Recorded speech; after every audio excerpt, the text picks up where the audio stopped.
Hey everyone, and welcome to my first of two videos on this, the Minolta X-370, also called the X-300.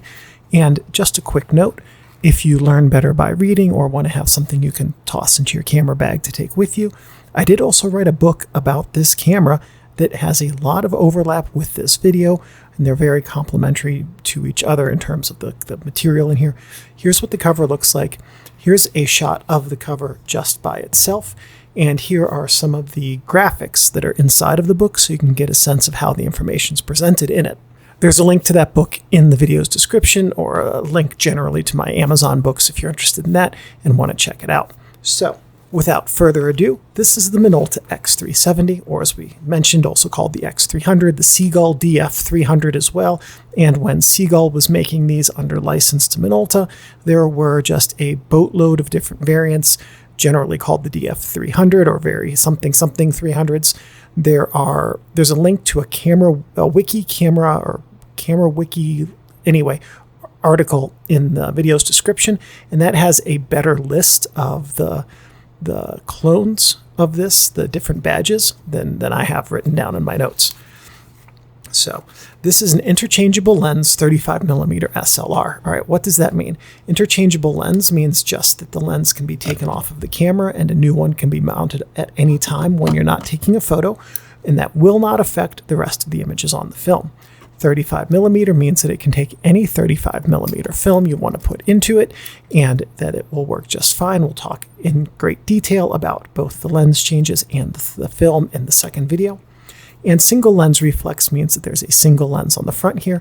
The light goes back to a mirror behind it, up through a pentaprism in the housing up here, and then it bounces around here out to the viewfinder. So what you see in the viewfinder is pretty darn close to what's going to be on the negative. This uses a center-weighted light meter. So what does that mean? If you imagine that what you're looking at right now is what the camera is seeing, then the stuff that's in the middle of the frame is what's going to provide the majority of the metering information. So if you have something very dark in the middle of the frame, then it's going to make all of the highlights bright white. If you have something very bright in the middle of the frame, it's going to make all of the shadows very dark, okay? And then, so usually about 60 to 70% of the meter information comes from the center, and then the balance comes from the perimeter. And that means that if you center compose things like a portrait, your subject will be pretty well exposed in the negative, but also center-weighted metering works really well as a general use if you're out taking nature photos or wildlife or street photos, whatever you want to take. Center-weighted will work pretty well for that. The camera has shutter speeds of 1/1000th to bulb and 1 second. So 1 second is the longest timed shutter speed, 1/1000th is the slowest. Then bulb is where you push down the shutter button, and as long as you hold the shutter button down, the shutter will stay open. When you release the shutter button, it will close. Just like that. Wrong way. And automatic mode means that whatever aperture you set on the lens, the camera will use this information to calculate a proper shutter speed for you to give you a proper exposure. The camera viewfinder up here has 0.9x viewfinder magnification and 95% frame coverage. So what does that mean? Let's imagine that what you're looking at right now is what's going to be on the film negative of your photo. Then what you see in the viewfinder is 90% of the size of this, and that there's going to be about 2.5% on each side, in the top and the bottom roughly, that is on your film, but not in the viewfinder. Here's a visual representation of what that looks like. A photo taken through the viewfinder, and then another photo taken with the back of the camera open, and some frosted plastic over this shutter curtain, so you can see what is projected onto the negative as well as what is in the viewfinder side by side. The camera uses a split prism focusing screen with a micro prism collar, which it's fixed, you can't swap it out. Basically, it's a standard type of focusing screen. They're pretty reliable. If you have a straight line in the middle of the focusing screen and you line them up like that, that straight line, whatever is on the same image plane with that straight line, will be in focus. If they're separated, then whatever is in line with that straight line isn't in focus. We'll talk much more about that in the second video. The flash sync on this camera is 1/60th of a second. And some quick notes on this camera, after production ended, after Minolta X-370, X-300 production ended, Seagull continued making this camera for some time, and I mean like many, many years. And that was marketed as the DF-300, as well as many other badges, as we noted up front. So there are many, many of these out there, and insofar as I know, the Seagull camera is exactly the same as this one, down to the internal components. To the best of my knowledge, they're the same. I don't know that they're directly, if you have a broken one of these, I don't know that you can take parts out of a Seagull to repair it. I don't see why not. But at any rate, if you like this camera and you wanted to get a Seagull DF-300, it's the exact same thing.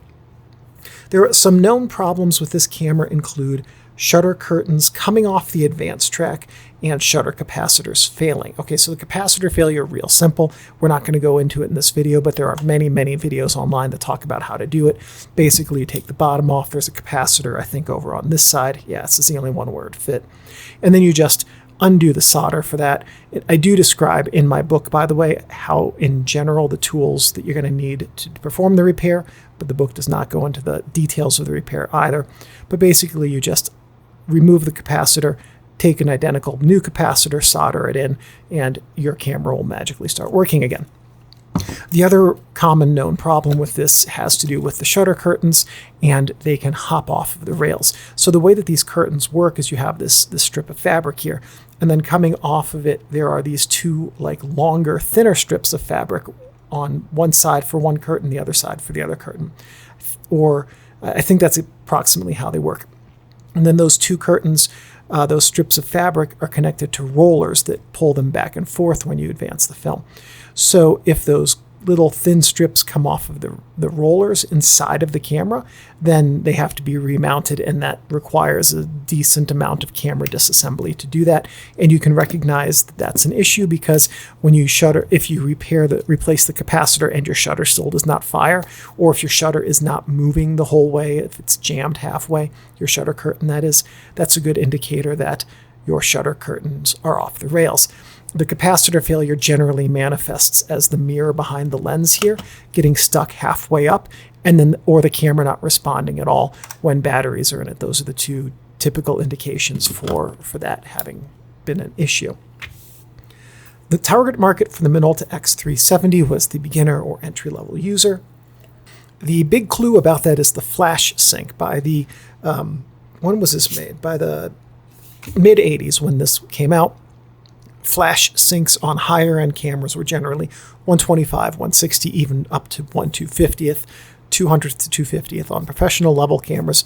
1/60th was considered standard in the 60s and 70s.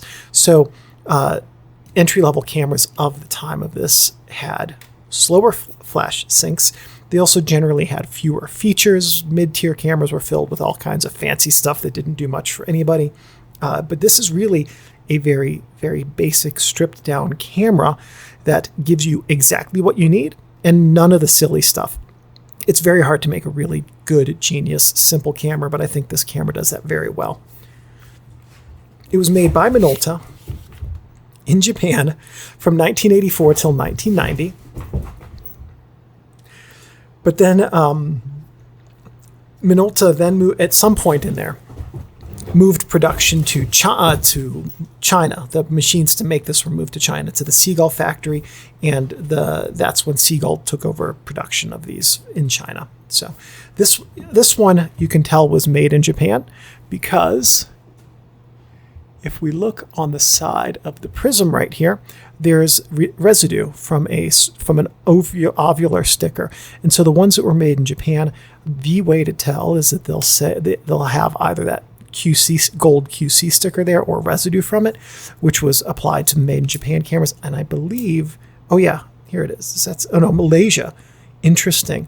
So it says Malaysia on the bottom, which means some of the X-370s were also made in Malaysia after Minolta moved their production there. So I wonder if part of this was assembled in Japan and then the balance was in Malaysia or something, or maybe this plate's been replaced. Anyway, It's a mystery we're not solving right now. This was preceded by the XG1N and followed by the X300S and X9. So if you have your Minolta X-300, we're going to do as we do and go over all of the camera's features, and we're going to start right here on the top, technically on the front with the strap lugs. This is where you're going to connect your camera strap to your camera. Here's the film rewind knob and lever that you use to rewind the film when you're done with a roll, and also that you lift to open up the back of the camera. Around it is a ring that you can't turn unless you push this button down, and now you can adjust this ring. This adjusts the film speed, the ISO. We'll talk about this much more in video 2. This button is your speed adjustment or ISO adjustment, lock release, on off power switch, battery preservation and prevention of accidental photos, serial number inside the flash hot shoe. This is your shutter speed or mode indicator window right here. Shutter release button. Decorative black plastic that is missing on this camera. I left it off on purpose for this video. There's 2 screws under here. You don't necessarily want them coming out. It's very common for this thing to crack and fall off now. The plastic on this decorative bit has not aged well.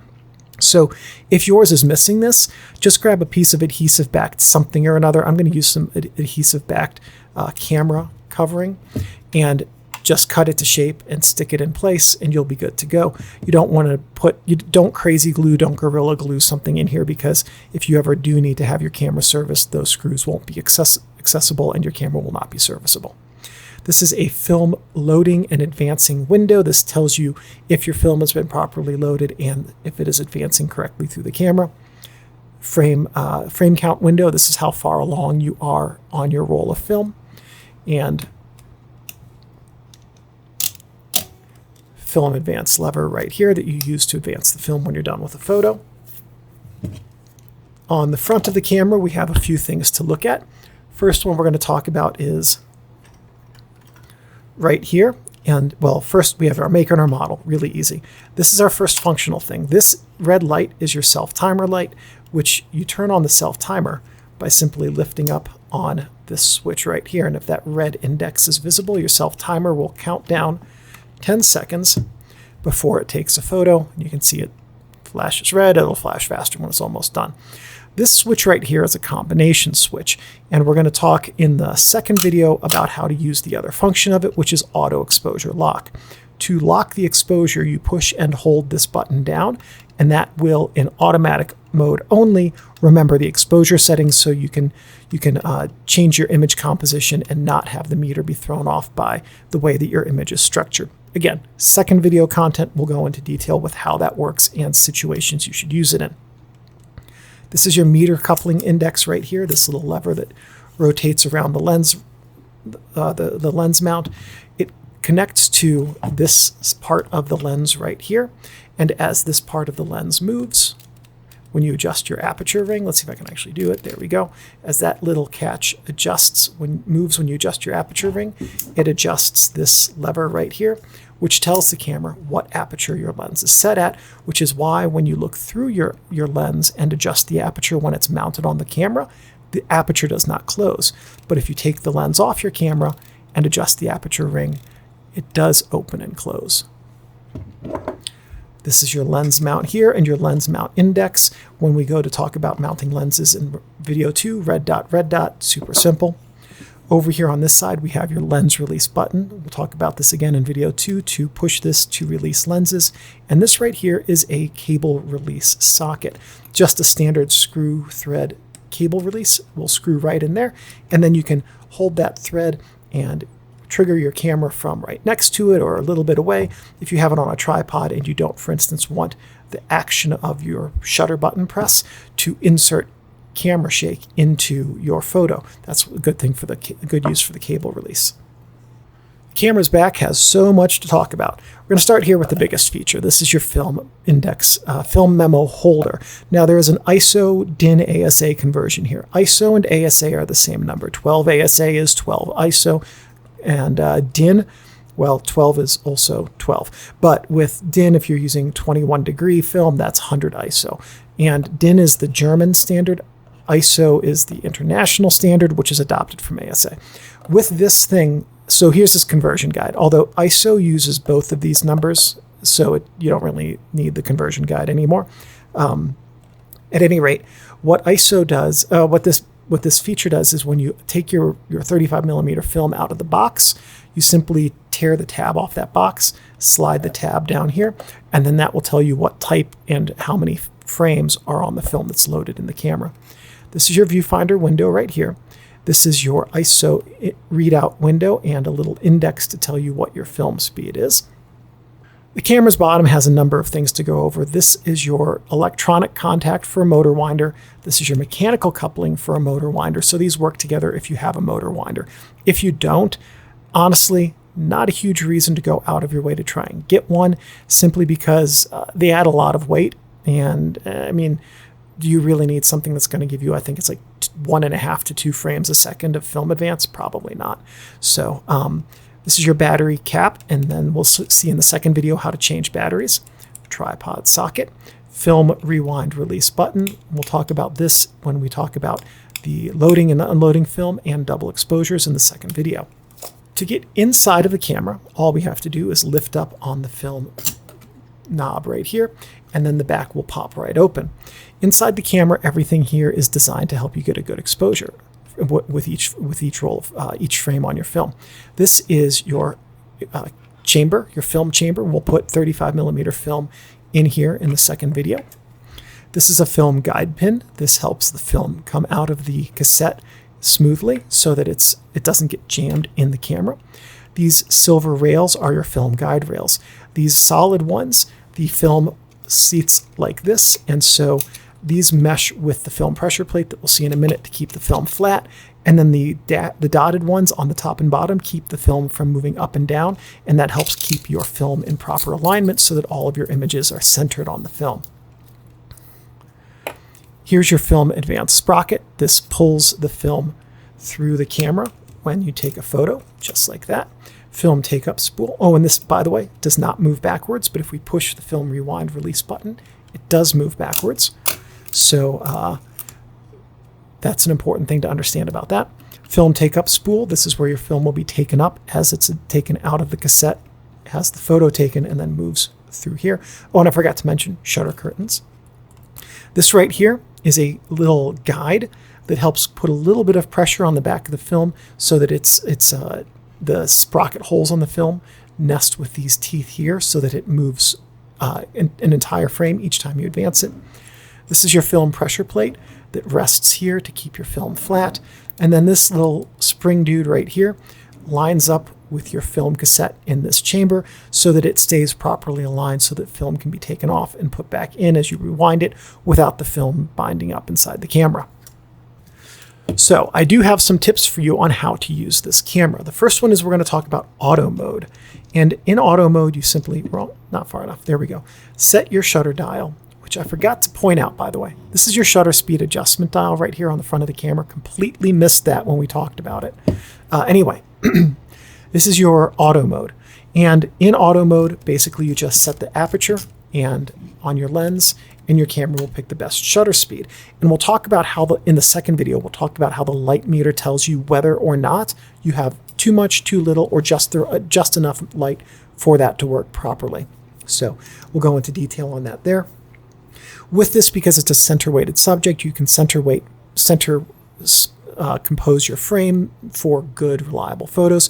I'm also in the second video going to show you how to use the center-weighted meter to get separate and different image composition, like putting a person off to the side and an interesting scenic view over on this side. And so we'll talk about the process for that in video 2. Like the K1000, also, this is a super underrated camera. They are great, and they can do 99% of everything that most photographers will ever need.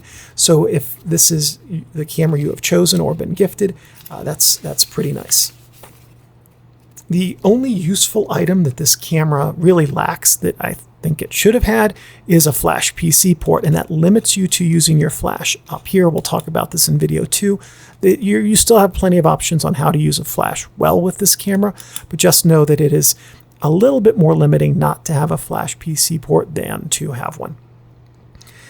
So we did talk about the capacitor repair already briefly, but I forgot to mention that if you do need to replace the capacitor on this, if you're slow, it takes about 15 minutes to do it. It's not a long project.